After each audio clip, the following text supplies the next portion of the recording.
sais pas si c'est assez clair là. Mesdames et messieurs, bonsoir. Je viens vers vous encore ce soir. J'ai reçu un coup de fil là de New York où on me parlait de Monsieur Eric Otiete qui est en train de faire une vidéo, qui a fait une vidéo depuis vendredi concernant un propriétaire qui est lésé par une puissance africaine extérieure. Les mêmes qui nous ont maltraités.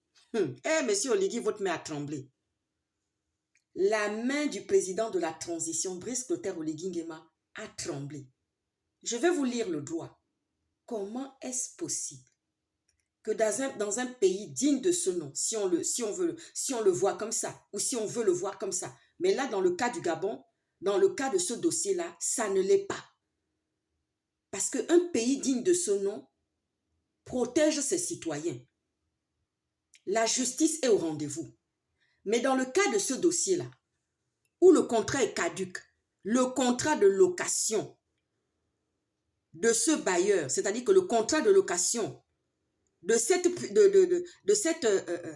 comment on peut dire ça? Je ne sais pas si on peut, parce que quand on parle de puissance, ce sont les pays démocratiques. Voilà. Quand on parle de la France, c'est la 5e puissance. Quand on parle des Américains, c'est une puissance. Quand on parle de l'Europe, c'est une puissance. Quand on parle des Anglais, c'est une puissance. Mais là, dans l'espèce même, il n'y a pas de puissance. Comment ça se fait-il que la main de M. Brice Clotaire Oligui Nguema tremble devant une affaire locative? Comment c'est possible? En tout cas, le contrat, il est caduc. Un propriétaire qui n'arrive pas à rentrer dans ses sommes dues, dans les sommes qui lui sont dues, le contrat devient caduc. C'est du droit.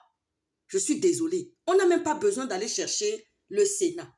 On n'a pas besoin d'aller chercher même le ministre des Affaires étrangères. On n'a pas besoin d'aller même prendre un Brice Clotaire Oligui Nguema, président de la transition. Parce que dans sa propre famille, il y a déjà le bazar. Pour ne citer que les histoires des associations. Les gens montent les associations contre les associations pour défier un président de la transition.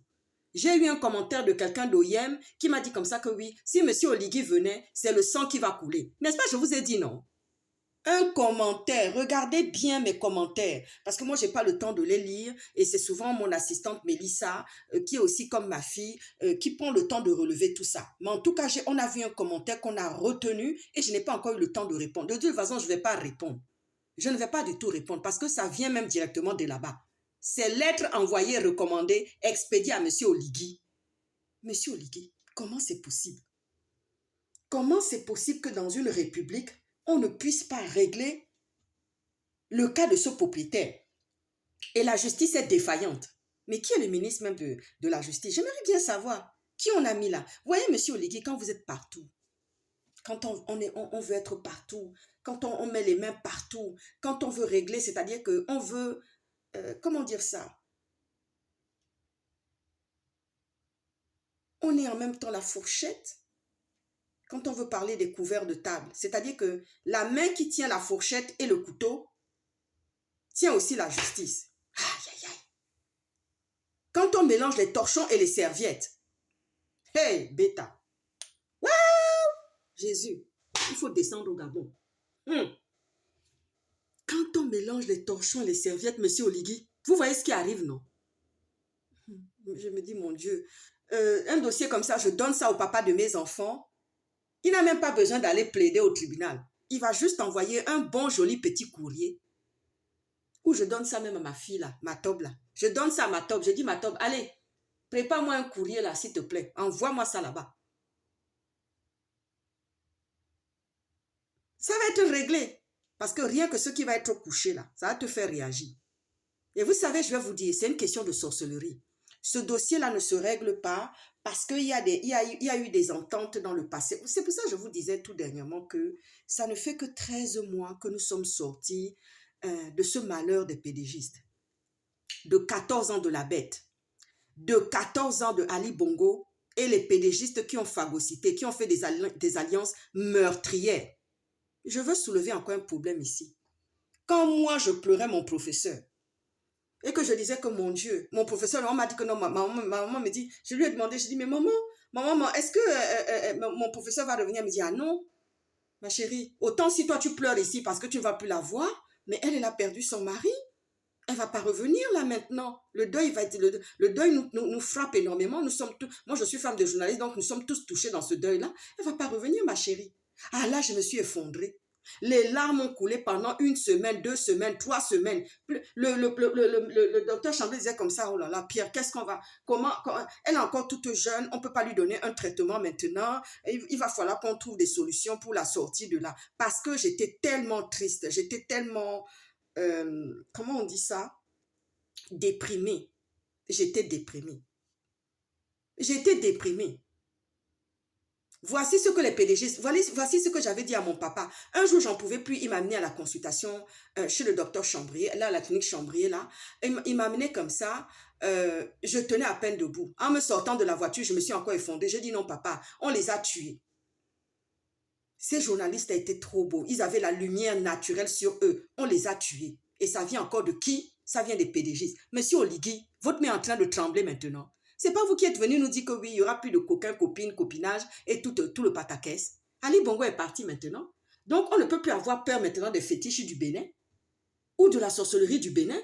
Comment ça se fait-il qu'un propriétaire gabonais qui a loué son bien à un pays étranger, monsieur Oligui, n'arrive pas à avoir justice au Gabon, le propriétaire, mais on appelle ça comment? Le bail locatif est caduque là. J'ai même pas besoin, moi. Monsieur Oligui, j'ai fait le droit de la santé. Le droit que moi j'ai fait, c'est le droit de la santé. Et le droit pour défendre d'autres droits. Voyez-vous, parce que je défends des causes nobles. Je lutte pour le terrorisme, je lutte pour les intégrismes et toutes ces petites choses-là. Je ne vais pas rentrer dans les détails. Mais moi, personne ne vient me manquer de respect, je vous assure. Parce qu'il y a même quelqu'un qui m'a demandé, ah oui, mais comment vous étiez avec le papa? Ouh là là. Je connaissais ma place avec le papa de mes enfants. Et lui aussi connaissait la sienne. Donc, quand on se retrouvait dans le huis clos familial, c'était le respect mutuel. C'était le respect mutuel. On ne mélangeait pas. On pouvait parler de dossiers, on pouvait parler de politique, on pouvait parler de beaucoup de choses, parce qu'on avait même des discussions jusqu'à 6 heures du matin, des discussions politiques jusqu'à 6 heures du matin. 2 jours comme ça, on pouvait ne pas dormir, parce qu'on avait des discussions intellectuelles, ou discussions autour d'un bouquin, de l'actualité. On parlait beaucoup, on discutait beaucoup, et voilà. Et quand on regardait dans un dossier, par exemple, je me souviens un jour, il a regardé dans un dossier, et j'ai pas voulu parler. Et lui m'a dit, parce que vous savez, les avocats, c'est pas des gens qui sont dans les émotions. Non, ils sont pas dans ça. Ils sont pas dans ça. Moi, c'est pareil aussi, je ne fais pas ça. Je ne suis pas dedans. Ah oui, je ne suis pas dedans. Je ne suis pas dedans. Parce que les émotions, ça tue. Voilà. Et puis les émotions n'arrangent rien, ça ne règle rien. C'est pas parce que tu vas amener de l'émotion dans une situation que ça va se régler tout de suite, hein, ou que ça va sortir une solution. Voilà. Moi, j'ai pas les émotions. Je souffre, j'ai une manière à moi de porter l'épreuve, la difficulté, mais chacun a sa manière à lui de gérer ça. Voilà, c'est pour parler encore à certains individus. Alors, il était là, moi comme j'étais sa stratège, et on regardait le dossier et tout, et calmement comme ça, il m'a dit, oh là là, cette personne aurait pu éviter sa mort parce que c'est de la maladresse. Donc, il y a la maladresse congénitale et il y a la maladresse pathologique. Je parle à des gens, hein, ils vont se reconnaître dans ce que je suis en train de dire. Parce qu'il y a des maladresses qu'on peut éviter. Et il y a des maladresses qui sont faites exprès, nakand, pour blesser, pour faire du mal, par méchanceté. Et puis dans la région, je vais vous dire, là-bas, chez nous en Afrique centrale, notamment au Gabon, c'est légion.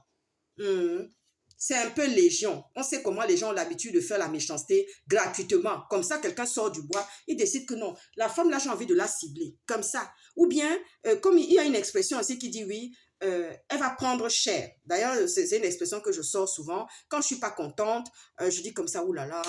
Quand je parle à Gabriela, ma collègue, Gabriela me connaît. Quand je dis, Gabriela, il va prendre cher ce matin. Ah, putain. Je dis, ah, ça va chier, ça va chauffer.